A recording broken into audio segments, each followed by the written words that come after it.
एक हीरा जिसने 5 साम्राज्य तबाह किए, लेकिन भारत उसे आज तक वापस नहीं ला पाया। और जिस दिन कोहिनूर इंग्लैंड पहुंचा उस दिन ब्रिटेन की प्रधानमंत्री की मौत हुई। और जिस दिन रानी ने कोहिनूर रिसीव किया उनकी आंखें काली और चोट लगी थी। और सबसे अजीब बात, इतिहास में जिस मर्द के पास कोहिनूर गया उसका बहुत ही जल्दी पतन हो गया।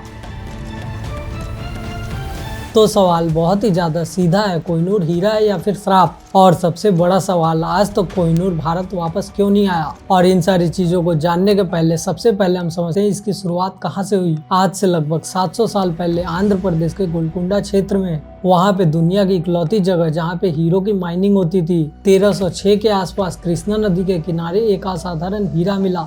और उस समय उसकी वजन 793 कैरेट थी और उसकी शुद्धता आज के डी ग्रेड डायमंड यानी सबसे ज्यादा प्योर था। और वहाँ पे प्रजा ने कात्कीय वंश के शासक को इसे सौंप दिया। और यहीं से कोहिनूर की कहानी का पहला अध्याय स्टार्ट होता है। कात्कीय शासक अपनी कुल देवी यानी कि भद्रकाली को बहुत मानते थे और यही एक रीजन था कि कोहिनूर को देवी की आंख में जड़ दिया गया। और कुछ समय के बाद वहाँ पे बहुत सारी कथाएं फैलने लगी कि ये हीरा शक्ति देता है और शासक को पूरी तरीके से नष्ट कर देता है। और कहा गया कि बस भगवान और स्त्री इसे सुरक्षित पहन सकती है, अगर पुरुष इसको धारण करेगा तो उसका विनाश निश्चित है। लेकिन इसका धार्मिक प्रमाण आज तक नहीं मिला, लेकिन मान्यताएं वहीं से फैली। और कुछ समय के बाद दिल्ली सल्तनत ने कात्कीय साम्राज्य पे हमला किया, साम्राज्य लूटा, खजाना टूटा और कोहिनूर दिल्ली पहुंच गया। और जिस शासक ने इसे पाया कुछ वर्षों में उसकी सत्ता समाप्त हो गई।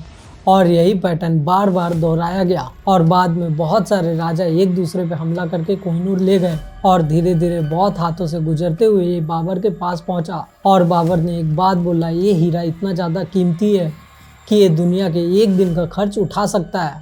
और फिर बाबर की मौत हुई, उसके बाद ये हीरा हुमायूं पास पहुंचा। और तब शेर शाह सूरी ने दिल्ली पे हमला किया। हुमायूं जान बचा के भाग गया और हुमायूं पहुंचा पर्सिया, जो कि आज के समय का ईरान है।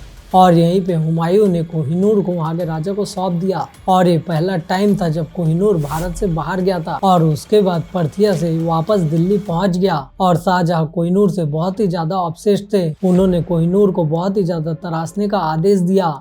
और उनके कारीगर ने इसे तराशने के चक्कर में 799 कैरेट से बस 280 कैरेट का बना दिया। और उसके बाद कोहिनूर को दुनिया के सबसे महंगे सिंहासन में लगाया गया, जो कि था पीकॉक थ्रोन, जिसे शाहजहां ने अपने लिए बनवाया था। और उसके कुछ समय के बाद शाहजहां का बेटा औरंगजेब सत्ता में आया। उसने अपने बाप को कैद में डाला और ये उसके पास पहुंच गया। और औरंगजेब ने आते साथ उस सिंहासन पे बैठने से मना किया। और इसीलिए बहुत सारे लोग बोलने लगे कि इसीलिए वो ज्यादा राज कर पाया। 3 में नादिर शाह दिल्ली पे हमला करता है, पूरा का पूरा खजाना लूट लेता है, पीकॉक थ्रोन को तोड़ देता है। और तब के मुगल बादशाह ने इसे अपनी पगड़ी में छुपा लिया। और तब नादिर शाह को ये बात समझ आई और उसने पगड़ी बदलने की रस्म करवा दी। और जैसे ही पगड़ी को बदला गया, हीरा नीचे गिर गया। और उसी टाइम नादिर शाह के मुंह से निकला कोहिनूर यानी कि माउंटेन ऑफ लाइट। और यहीं से इस हीरे का नामकरण हो गया। और कुछ साल के बाद नादिर शाह मारा गया, उसका साम्राज्य बिखर गया।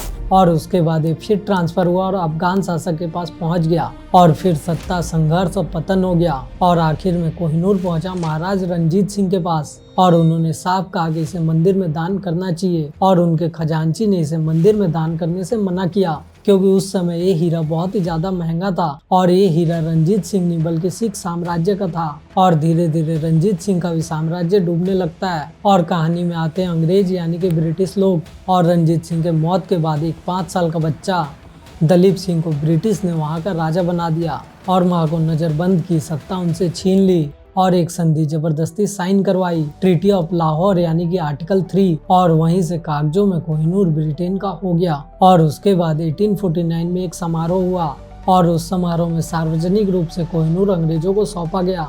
और उसके बाद कोहिनूर जहाज से इंग्लैंड के लिए रवाना हुआ। रास्ते में हैजा फैला, नाविक मरे और बहुत ज्यादा तूफान आया। और कोहिनूर के इंग्लैंड पहुंचते वहां के प्रधानमंत्री की मौत हो गई और रानी पे भी हमला हो गया। अगले दिन रानी ने कोहिनूर रिसीव किया। और जब उन्होंने कोहिनूर रिसीव किया तो चोटिल अवस्था में थी। और यहाँ पे इंग्लैंड में कोहिनूर को वापस से काट दिया गया।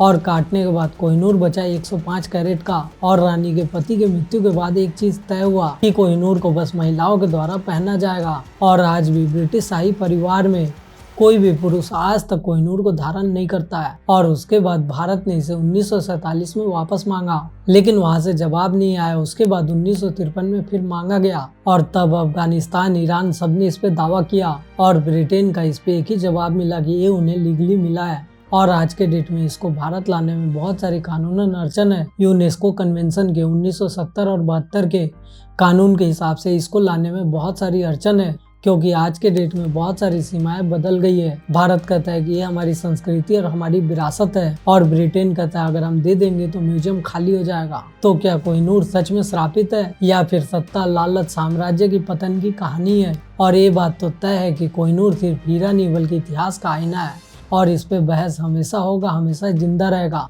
आपकी इस टॉपिक पे क्या राय है कमेंट में जरूर बताएं। और अगर आपको वीडियो पसंद आया तो इस वीडियो को लाइक, शेयर और चैनल को सब्सक्राइब जरूर करना। मिलते हैं आपसे आने वाले अगले वीडियो में, तब तक के लिए बाय।